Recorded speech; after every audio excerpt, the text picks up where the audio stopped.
60 বছর বয়স, এখনো বিড়ি সিগারেট খান। এই বিড়ি খাইতে খাইতে আপনি গিয়া নবীজির থেকে হাউজে কাউসারের পানি লইয়া লাইবেন আর নবীজি দিয়া লাইবেন। আচ্ছা ঠিক আছে কাকা, আগান না, অসুবিধা কি? চা দোকানে নর্তকীর নাচ দেখেন, চা দোকানে বইয়া বইয়া টেলিভিশন দেখেন, আর বিড়ি খান। আমনে নবীজির সুপারিশ নিবেন, হাউজে কাউসারের পানি নিবেন। নবীজি বিষয়টা আমনেরে এত সহজ করে বলে দিয়ে গেছে না?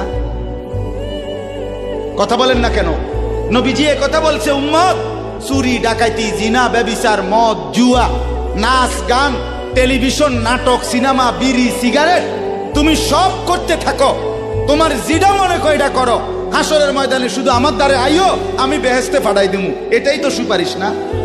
তো আমনে ঘটনা কি,